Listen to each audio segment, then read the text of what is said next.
다 함께 일어나셔서 찬송 21장을 부르시면서 주일 사부 예배를 드리겠습니다.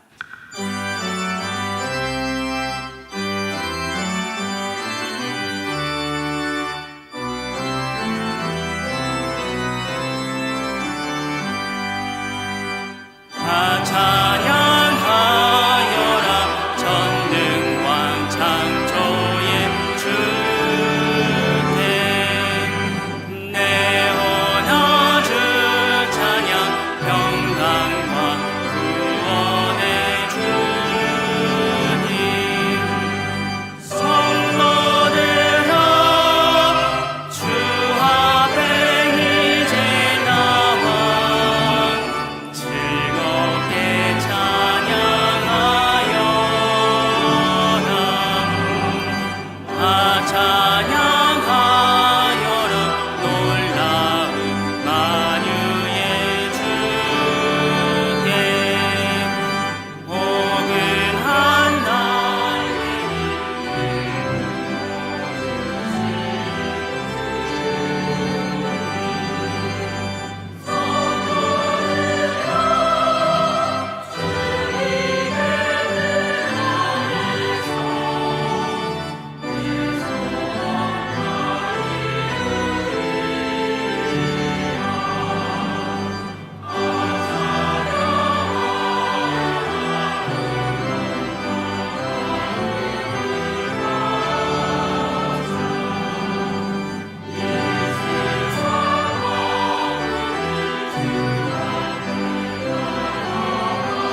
받으시면서 주님께 영광의 박수로 나아가겠습니다. 주님 감사합니다.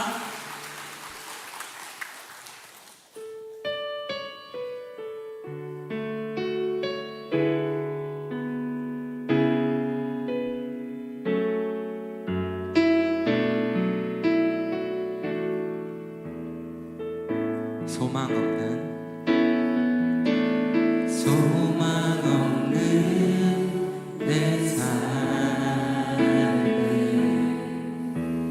새 생명 허락하신 나의 하나님 주님의 은혜 놀라운 주님의 사랑 삶의 문제 힘겨워 눈물만 들이대도 날 알아주시는 주님 한없는 주님의 나 찬양하네 나 찬양하네 나의 믿음 주께 드려 나의 삶이 주를 향해 내 유일한 사랑 대신 주께 내 삶 드리는 나의 믿음 주께 드려 나의 삶이 주를 향해 내 유일한 사랑 대신 주께 내 삶 드리니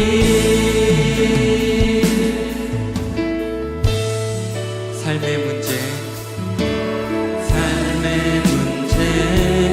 힘겨워 눈물만 들일 때 그때마다 우리 안아주시는 주님을 바라보길 원합니다.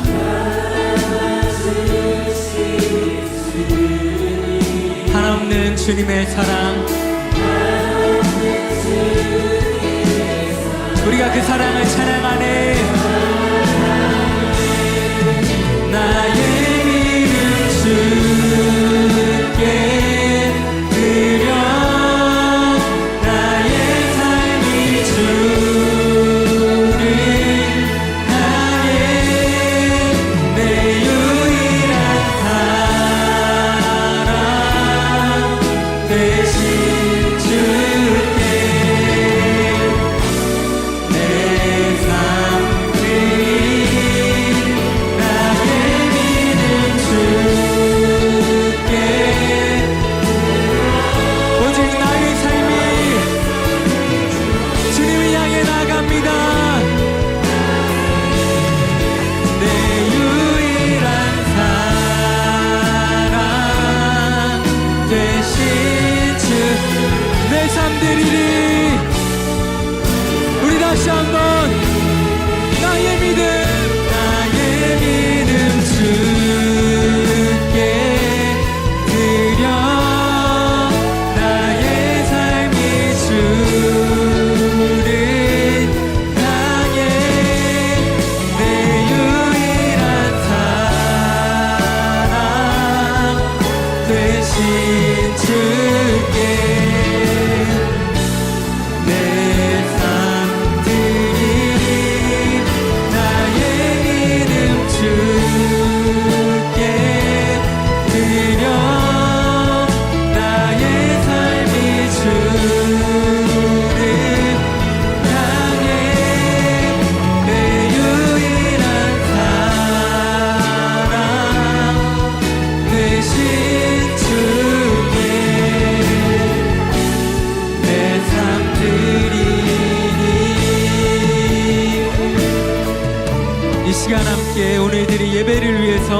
간절히 기도하며 나아가겠습니다.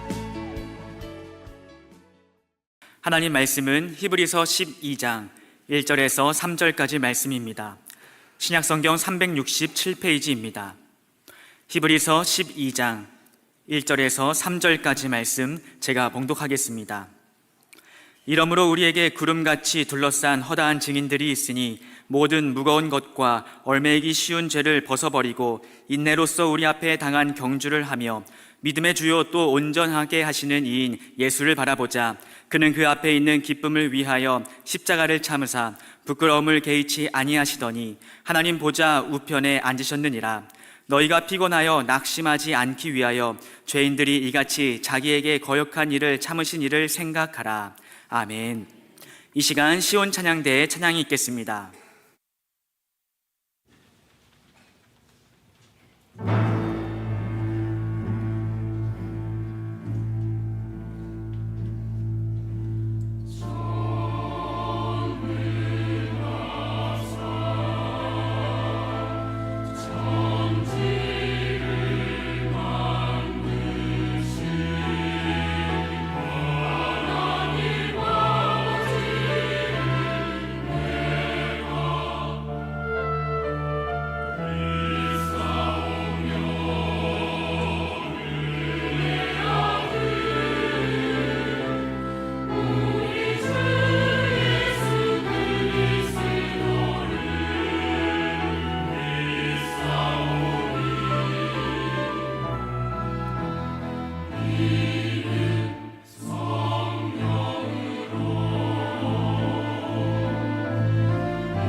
할렐루야.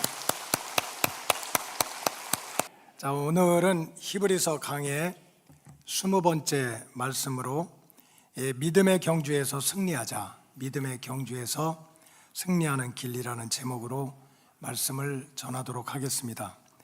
성경책, 지금 성경책 다음으로 가장 많이 읽혀진 책이 잔 버년의 철로 역정이라고 하는 책입니다. 천국에 이르는 길이라는 책입니다. 잔 버년은 1628년에 영국의 베드폴드라는 곳에서 아주 가난한 집 아들로 태어났습니다. 공부를 많이 못했습니다. 그러나 젊은 시절 20대에 예수님을 만나서 예수님이 너무 좋아서 주의 복음을 전하다가 영국은 국교입니다. 국교. 이 국교의 법에 맞지 않는다고 그래서 박해를 받아서 주의 복음을 전하다가 12년 동안 이 감옥살이를 했습니다. 그래서 44살에 감옥에서 나온 후에 그래도 끝까지 주의 복음을 전하다가 60세에 하나님의 부르심을 받고 하나님 앞으로 가게 됐습니다. 이 감옥에서 나온 다음에 50세 때 자기 인생의 여정을 돌아보고 또 신앙의 여정을 바탕으로 해서 쓴 책이 바로 철로역정입니다. 내용은 이렇습니다. 한 구도자가 어느 날 전도자로부터 천국에 대한 기쁜 소식을 들었습니다. 그래서 나도 천국 가야 되겠다. 나도 정말 이 죄 많은 세상에서 벗어나서 천국에 가야 되겠다 하는 영적인 그러한 순례의 길을 떠나게 됐습니다. 이 가는 동안에 수많은 일들을 겪게 됩니다. 가다가 참 천국 가야지 하고 가게 되었는데 낙심의 늪에 빠져서 또 허우적거릴 때가 있고 또 얼마나 높은지 그 고난의 산을 올라가다가 미끄러지고 올라가다가 미끄러지고 그 고난 때문에 마음도 몸도 다치는 때가 있었습니다. 가다 보니까 자기도 모르게 자기를 짓누르는 바위덩어리가 있었는데 알고 보니까 절망의 거인입니다. 숨을 쉴 수가 없어요. 아무것도 할 수가 없습니다. 일어날 수도 없고 걸어갈 수도 없고 그렇게 절망의 돌에 눌리기도 했습니다. 그런가 하면은 너무 좋은 거예요. 그동안 고생하면서 살아왔던 인생을 봤는데 뭐 천국은 2차고 한 도성은 너무나 화려한 거예요. 그래서 그 화려한 도성의 유혹을 받아가지고 또 천국으로 갈까, 여기서 눌러 살까, 하나님을 찾을까 버릴까 그런 방황도 하게 됩니다.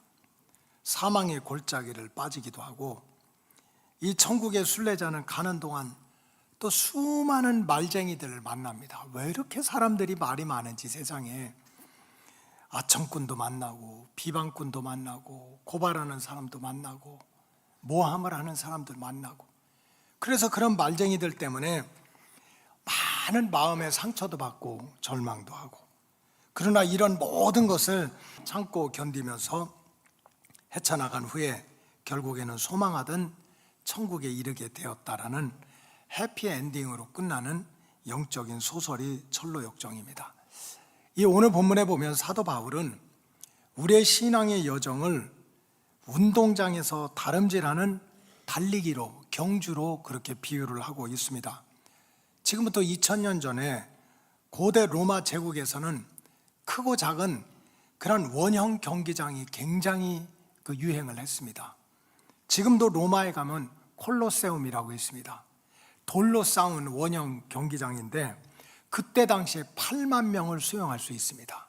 2000년 전에 8만 명을 수용할 수 있는 어마어마한 원형 경기장에서 검투사들이 나와서 목숨 걸고 싸우기도 하고 기사들이 말을 타고 이 경마, 이 말 타고 달리는 경주를 하기도 하고 이런 것들이 초대교회 당시에 유행을 했습니다. 그리고 튀르키예, 소아시아, 터키라고 하는 곳에도 지금도 니메라고 하는 곳은 그렇게 돌로 쌓은 약 2만 명이나 들어갈 수 있는 원형 그런 경기장이 있습니다. 거기서 격투도 하고 또 경마도 이루어졌습니다. 이런 경기장에서 열심을 다해 달리거나 싸웠던 선수들 가운데 선수들에게는 박수와 환호와 또 자유가 주어졌고 그러나 이곳에서 쓰러지거나 포기하는 선수는 부끄러움을 당하고 조롱을 당하거나 때로는 죽임을 당하기도 했습니다. 당대 로마로 소아시아로 흩어져 살고 있던 그리스도인들은 이런 로마 제국의 경기장에서의 그 경기 문화를 이미 다 알고 있었습니다. 그래서 사도 바울은 우리의 신앙의 여정을 경기장에서 달리는 운동선수를 비유로 해가지고 천국의 여정으로 설명을 하고 있는 것이 오늘 우리가 읽은 짧은 본문의 내용입니다. 오늘을 살아가는 우리들의 삶의 여정도 마찬가지입니다. 신앙의 여정도 마찬가지예요. 우리가 택함받고 예수 믿고 구원받았다고 해서 금방 천국에 올라가는 게 아니에요. 엄마 뱃속에서부터 믿었던, 내 의지로 믿었던, 그렇다고 해서 예수 믿고 구원받은 자가 되어서 바로 천국으로 가는 것이 아닙니다. 또 이 가운데에는 우리 성도님들 중에도 자신이 정말 내가 내 인생에 예수 믿고 교회 다닐 줄은 꿈에도 몰랐던 사람들이 있을 거예요. 내가 교회 다닐 건 부모님도 안 다니고 상상도 안 했는데 어쩌다 보니까 여기 와서 예수 믿겠다고 앉아있는 그런 사람들도 있을 것입니다. 우리 식구가 설교할 때 제발 교인들 실명을 얘기하지 말아라. 왜 그렇게 설교하다가 자기도 모르게 그냥 실명을 얘기하느냐. 그래서 실명을 얘기하지 않겠습니다. 우리 교인 중에 한 분이 계신데 정말 신실한 분이에요. 여자 권사님이신데요, 얼마나 그렇게 믿음이 좋은지 몰라요. 여러분 상상을 초월해요.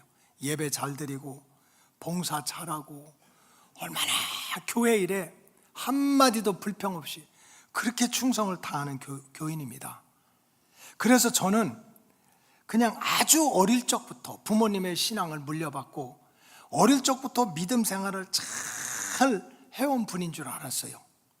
그랬더니 그게 아니더라고요. 알고 봤더니 결혼하기 전까지는 예수 예자도 몰랐던 거예요. 교회 교자도 몰랐어. 근데 시집을 가보니까 시댁 식구들이 다 예수 믿는 거예요. 그래서 할 수 없이 끌려다니고 다니다 보니까 어느 날 은혜를 받은 거예요.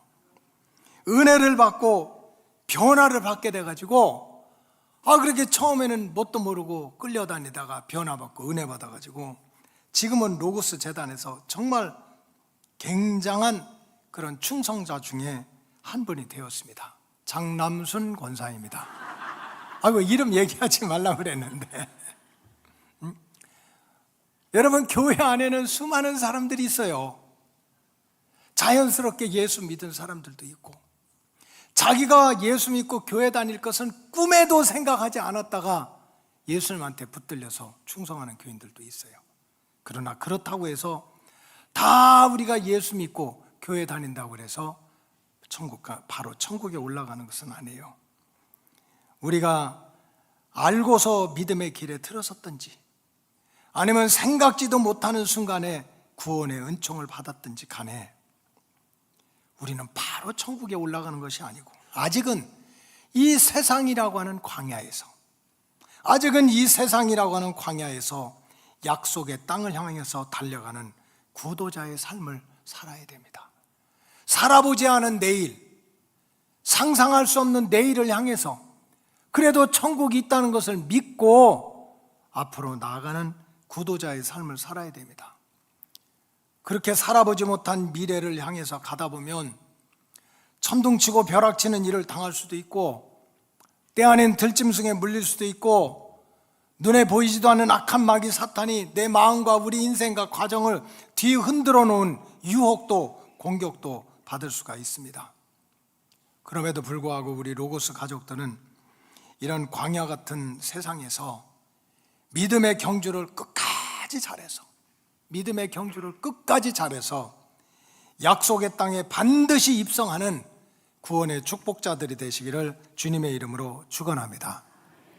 그럼 우리가 어떻게 해야 사도 바울의 가르침대로 믿음의 경주를 끝까지 잘해서 승리하는 믿음의 주인공이 될 수 있습니까? 첫째는 오늘 본문의 말씀대로 믿음의 경주 이 현장에는 지금 내가 달리든지 아니면 힘들어서 걸어가든지 아니면 엎어져 있든지 이 믿음의 현장에는 나를 위한 허다한 증인들이 있다는 진리를 알고 믿음 생활을 해야 됩니다.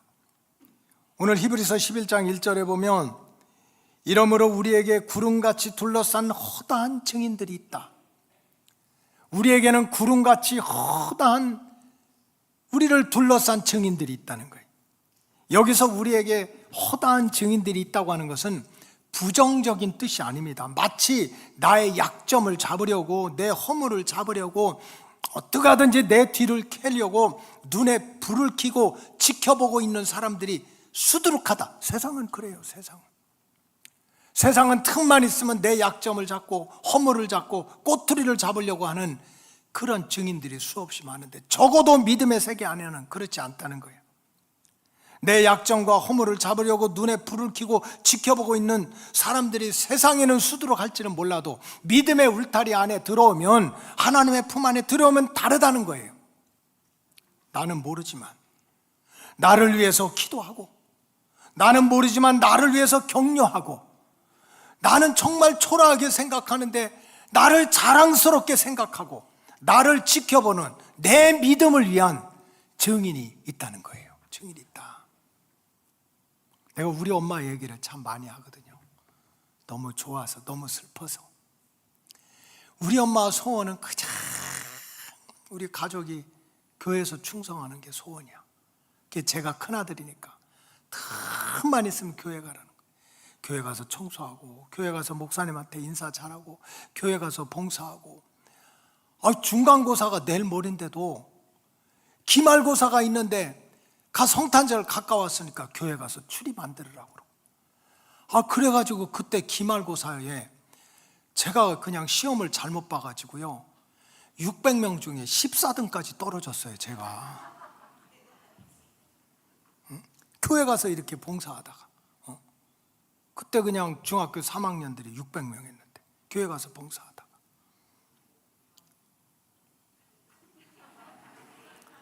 그러니까 그냥 우리 엄마는 그냥 우리 누나도 있고 동생들이 그냥 교회 가서 봉사하고 목사님한테 다 사랑받고, 그게 소원인 거야.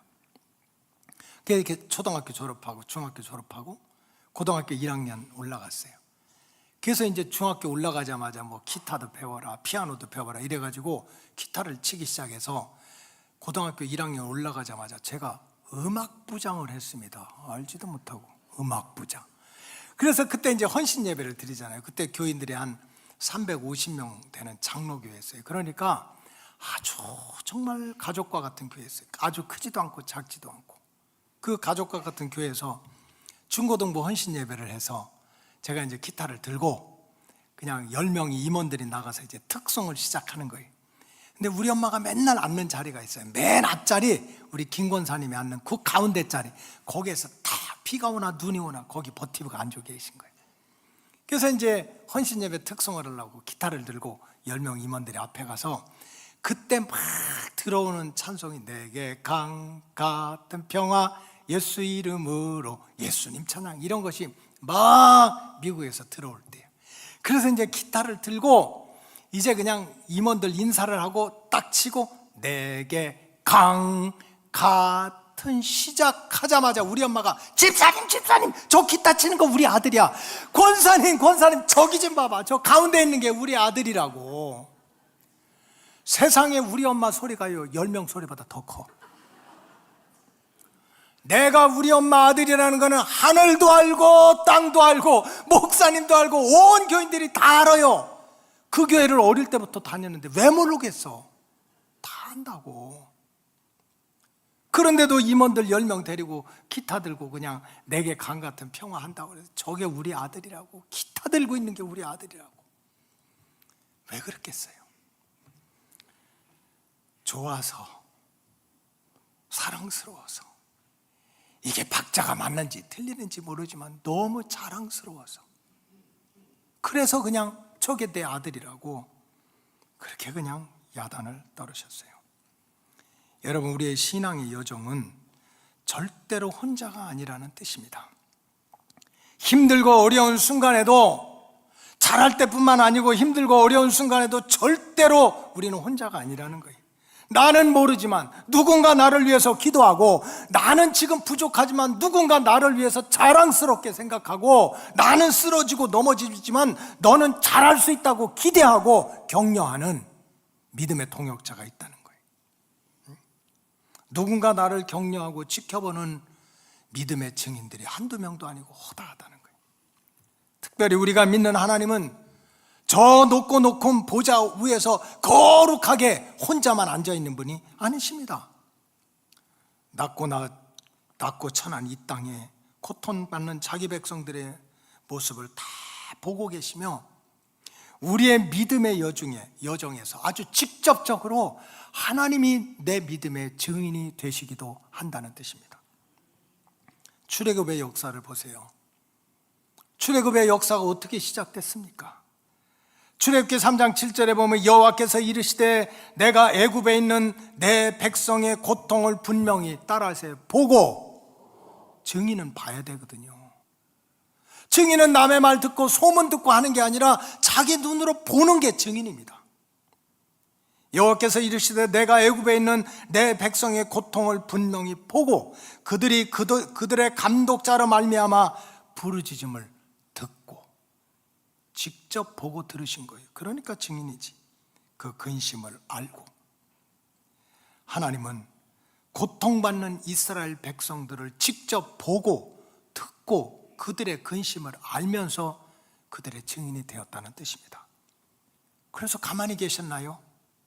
8절에 보니까 내가 내려가서 그들을 구원하리라. 세상 사람들이 다 잃어버린다 할지라도 그렇게 생각하는데도 하나님은 고통받고 있는 이스라엘 백성들한테 직접 증인이 되셔가지고 구원의 길을 열어주셨다는 뜻입니다.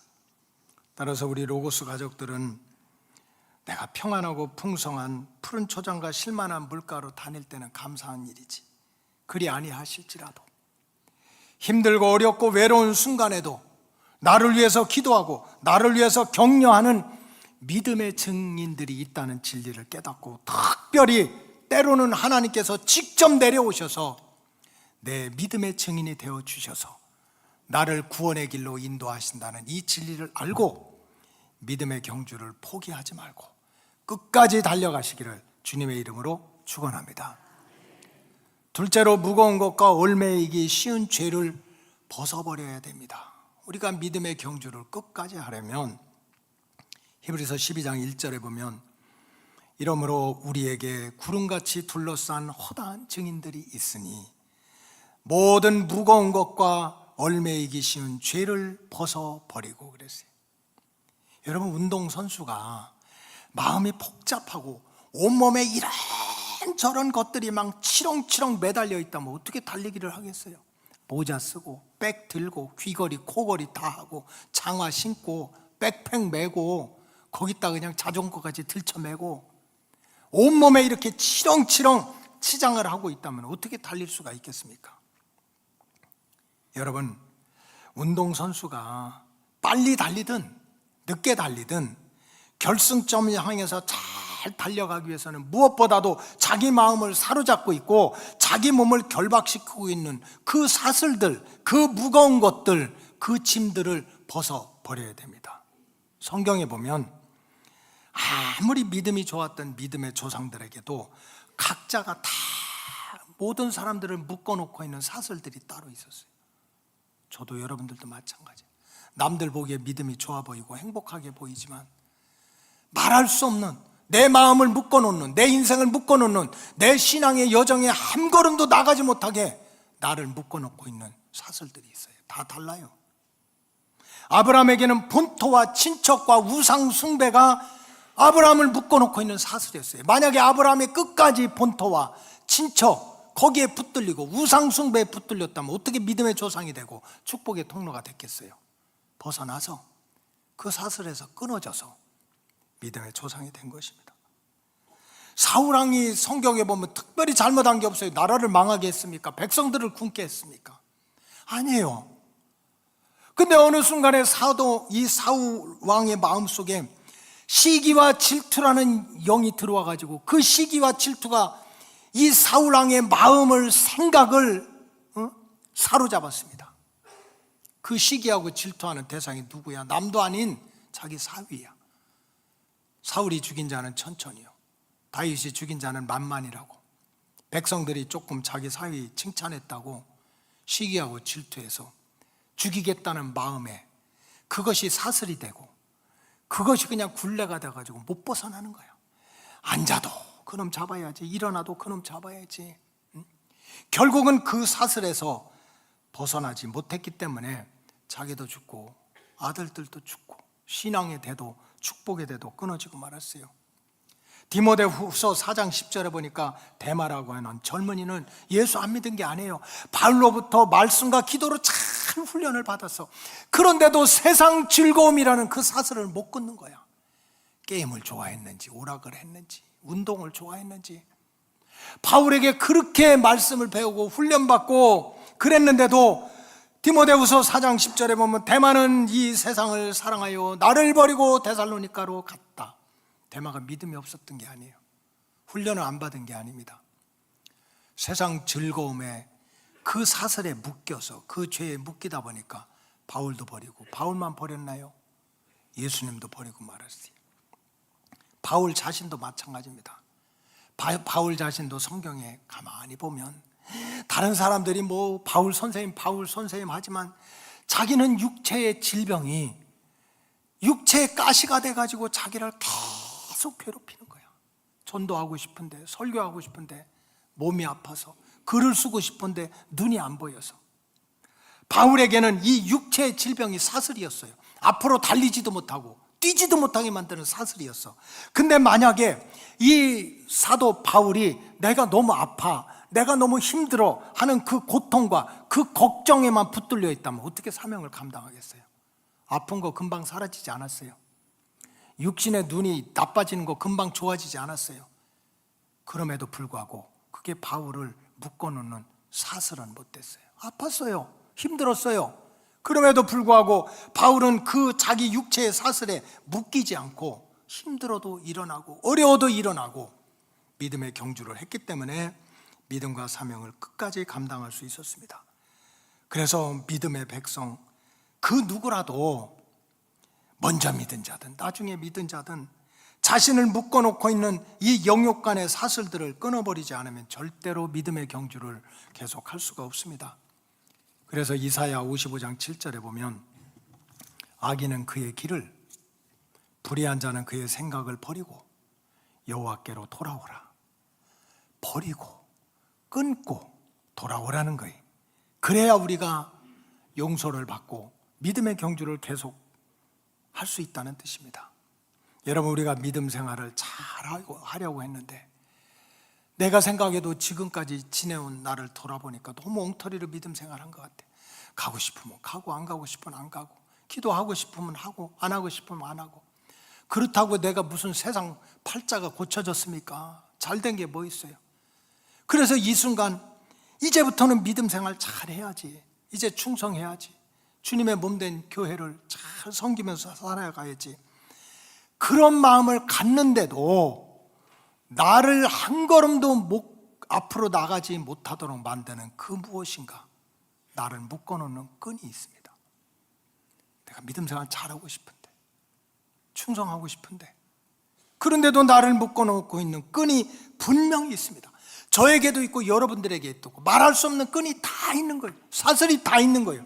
어떤 사람에게는 그게 죄일 수도 있고요, 어떤 사람은 그게 욕심의 사슬일 수도 있고, 어떤 사람은 그냥 세상 즐거움일 수도 있고, 어떤 사람은 헛된 자존심일 수도 있고, 어떤 사람이 영적인 질병, 그렇게 교만하든지 그렇게 불순종하든지 다 좋아요. 근데 그거 하나만 딱 묶여가지고 한 걸음도 못 나가게 할 수 있어요. 여러분, 이거를 깨달았을 때 예수 이름으로 끊어버리시기 바랍니다. 바울의 육체의 질병이 사라지질 않았어요. 그러나 그 육체의 질병이 바울을 종로로 시키지 못했습니다. 왜? 묶이지 않았으니까.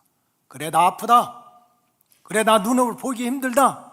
내 눈이 아파서 글을 쓰기도 힘들다. 그렇다고 내가 아프니까 힘드니까 아파요, 힘들어요, 주저하지 않겠다. 난 그렇게 하지 않겠다. 못 봐도 힘들어도 그래도 나는 주의 길을 가리라. 자기를 묶어놓고 있는 끈을 끊어보려고 씨름하니까 주님이 도와주신 줄로 믿습니다.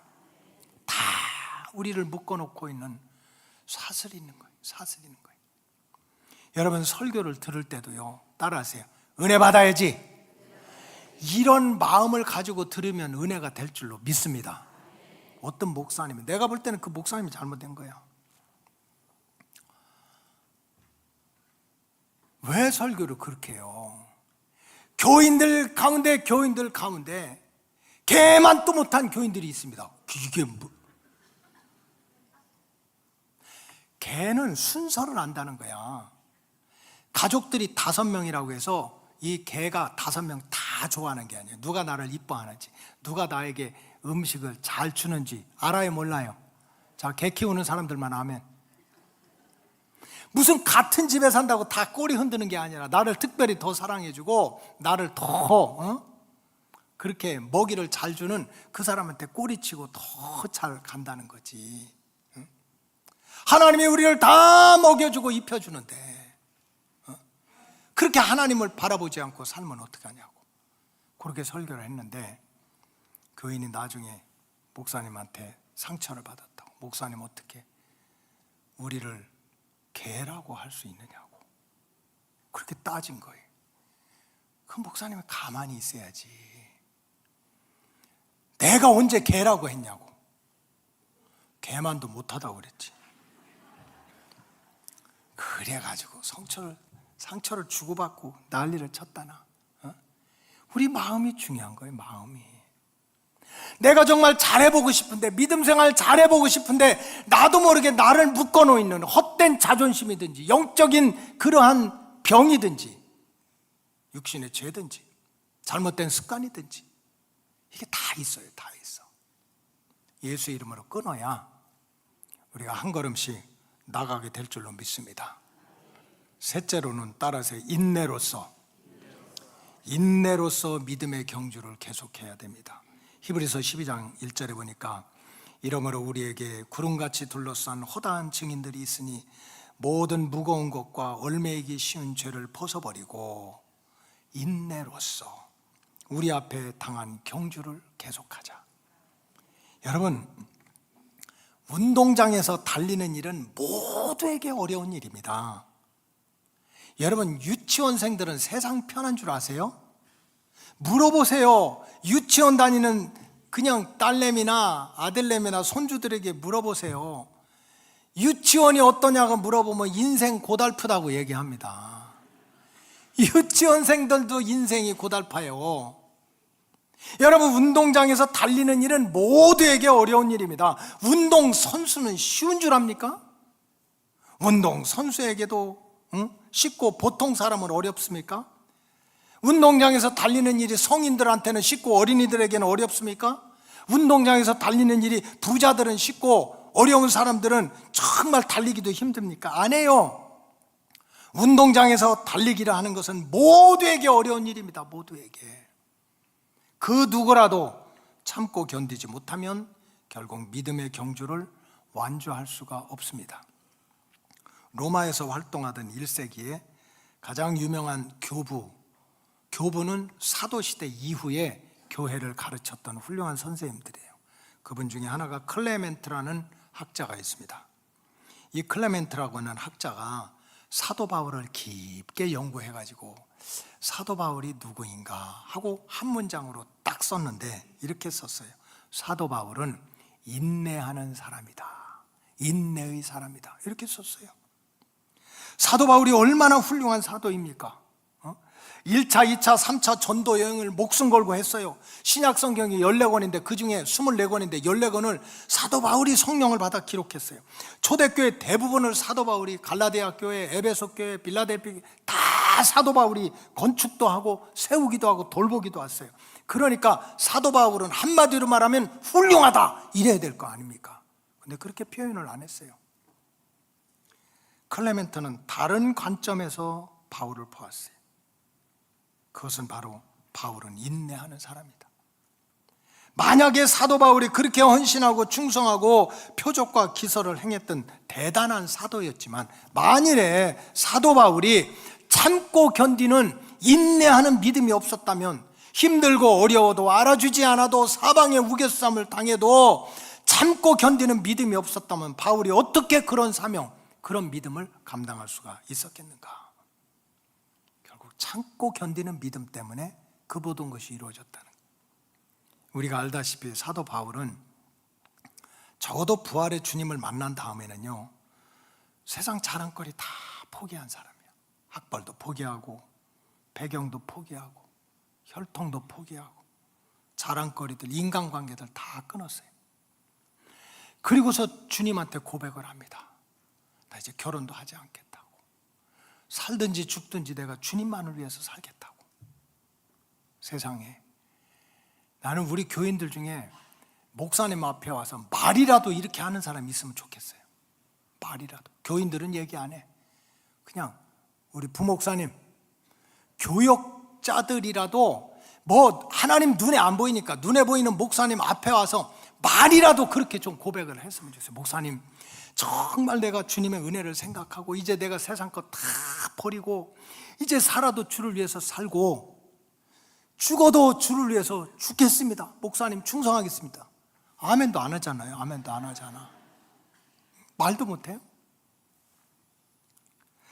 바울은 말만 한 것이 아니라 그렇게 자기가 고백한 대로 실천을 한 사람이야. 그렇다고 해서 바울이 사랑만 받고 축복만 받고 은혜만 받았습니까? 절대로 그렇지 않아요. 바울의 삶의 여정은, 신앙의 여정은 오히려 조롱을 당하고 핍박을 당하고 감옥에 갇히고 매를 맞고 독사에 물리고 풍랑을 만나고 돌팔매질을 당하는 말도 못하는 고통과 모욕의 순간들이 있었어요. 만일에 그런 순간순간마다 바울이 능력 있는 줄 알아요. 훌륭한 줄 알아요. 똑똑한 줄 알아요. 그러나 참고 견디는 믿음이 없었다면 그 모든 노력과 수고가 한순간에 다 모래성이 됐을 거예요. 참은 거예요. 그 고통과 어려움을 끝까지 참은 거예요. 5월 마지막 주에 필리핀에 가서 45명의 목사님을 이틀 동안 그냥 집중적으로 세미나를 하면서 1시간 반 가르치고 15분, 20분 동안 질문하고 대답하고 또 1시간 반 가르치고 질문하고 대답하고. 그랬더니 한 목사님이 이제 질문해요. 목사님, 저는 힘들어서 어떻게 목회를 더 해야 되나 말아야 되나 고민에 대해서 질문한다는 거예요. 자기가 늦게 예수 믿었대요.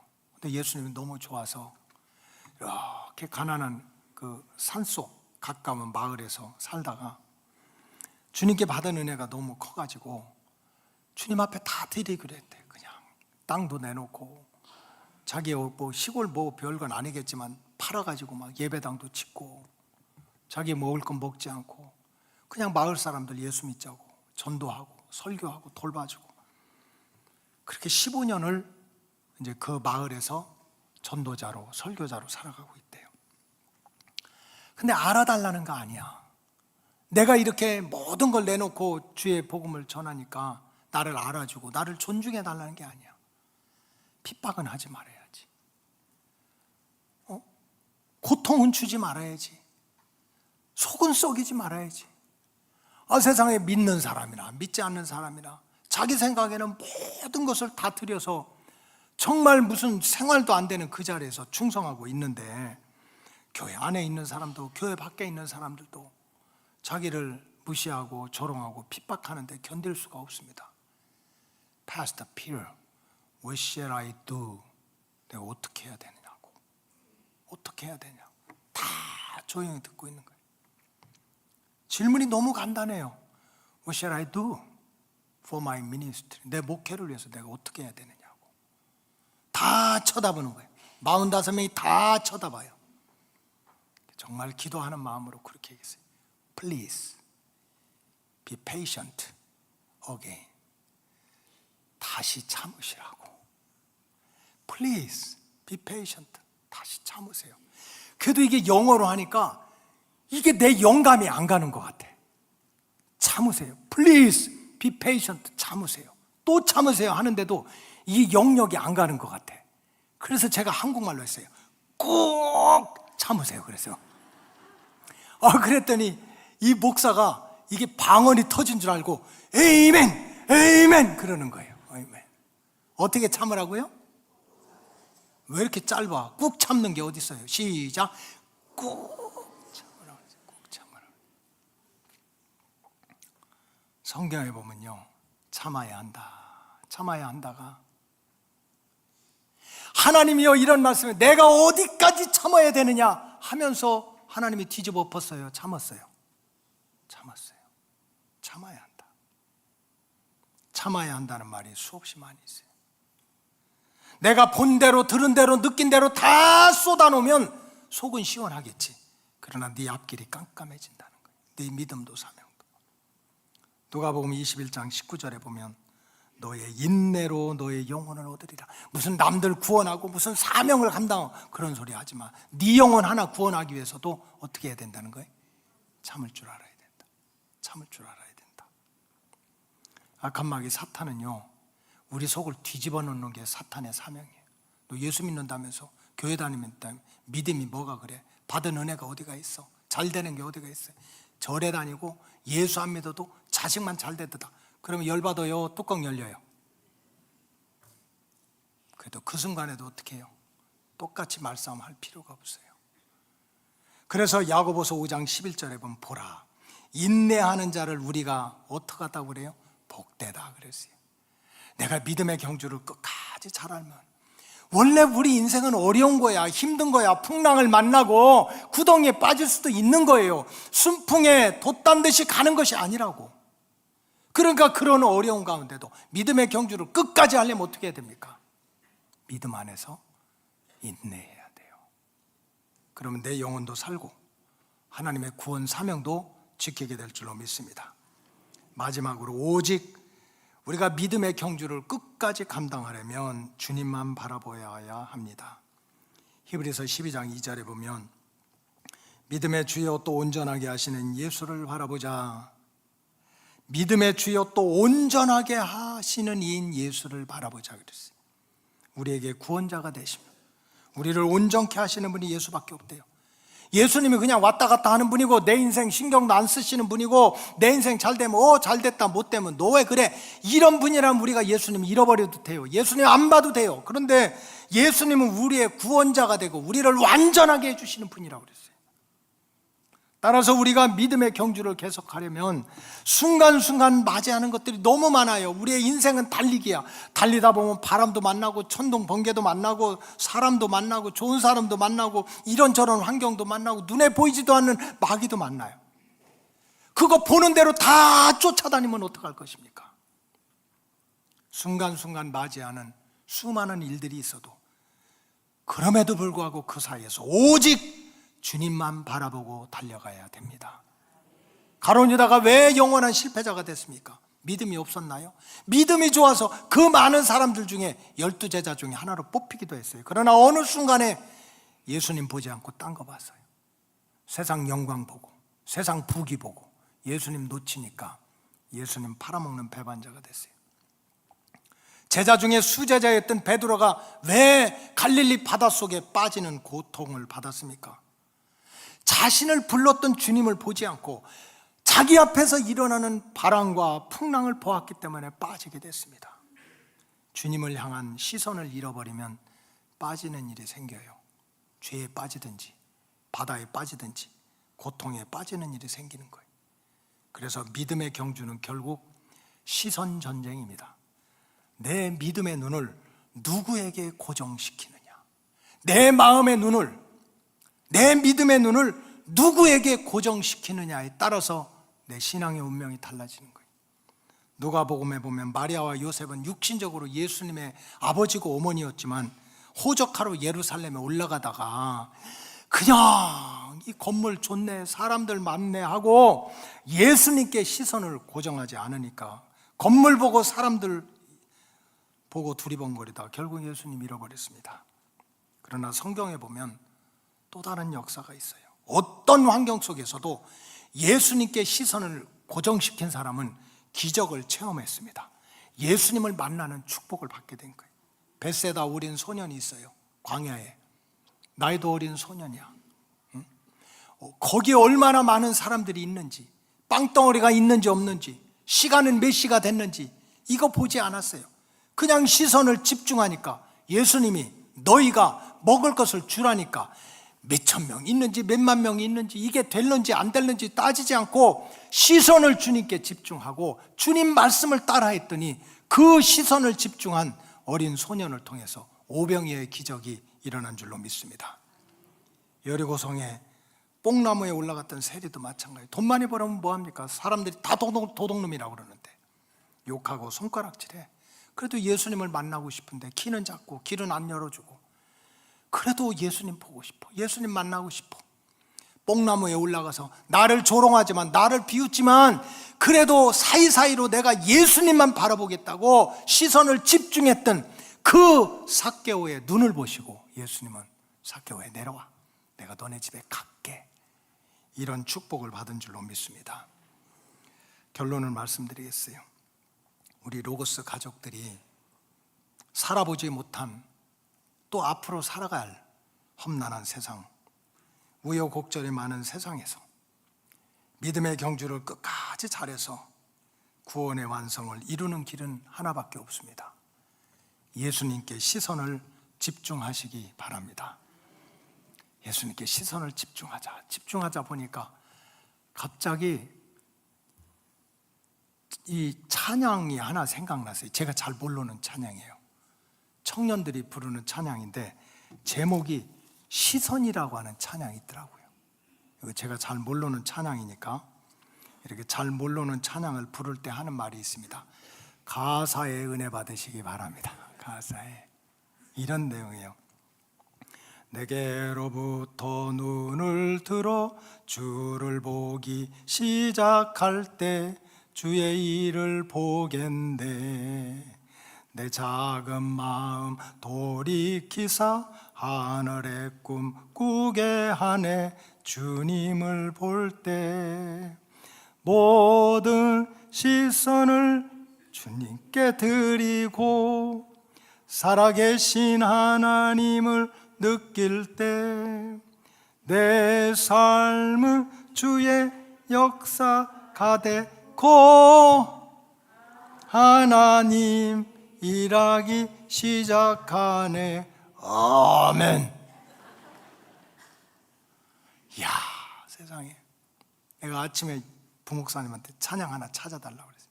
생각해 보세요. 가사 좀 보세요.